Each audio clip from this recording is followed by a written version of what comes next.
إن الحمد لله نحمده ونستعينه ونستغفره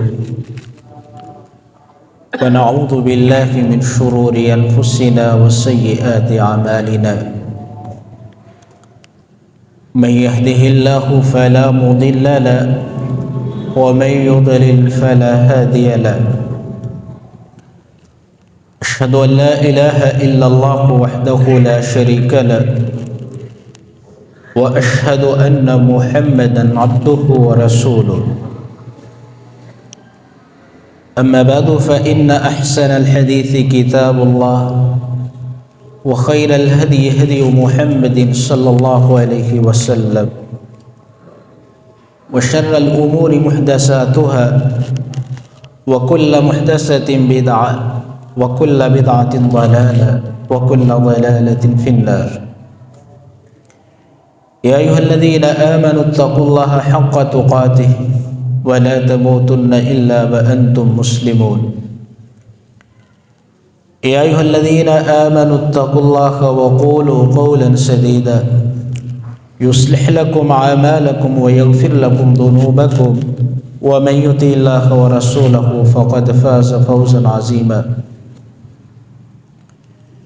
يا أيها الناس اتقوا ربكم الذي خلقكم من نفس واحدة وخلق منها زوجها وبث منهما رجالا كثيرا ونساء واتقوا الله الذي تساءلون به والأرحام إن الله كان عليكم رقيبا. اللهم صل على محمد وعلى آل محمد كما صليت على إبراهيم وعلى آل إبراهيم إنك حميد مجيد. اللهم بارك على محمد وعلى آل محمد كما باركت على إبراهيم وعلى آل إبراهيم إنك حميد مجيد. رب اشرح لي صدري ويسر لي أمري واحلل عقدة من لساني يفقه قولي. أعوذ بالله السميع العليم من الشيطان الرجيم. بسم الله الرحمن الرحيم. إن الله لا يغفر أن يشرك به ويغفر ما دون ذلك لمن يشاء ومن يشرك بالله فقد ضل ضلالا بعيدا. وقال الله تبارك وتعالى في مقام آخر ومن يشرك بالله فقد حرم الله عليه الجنة ومأواه النار وما للظالمين من أنصار. قال النبي صلى الله عليه وسلم من مات يشرك بالله شيئا دخل النار ومن مات لا يشرك بالله شيئا دخل الجنة. وقال الصحابي رضي الله عنه أوصاني خليلي ألا تشرك بالله شيئا وإن قتلت أو حرقت ولا تترك صلاة مكتوبة متعمدا أو كما قال النبي صلى الله عليه وسلم.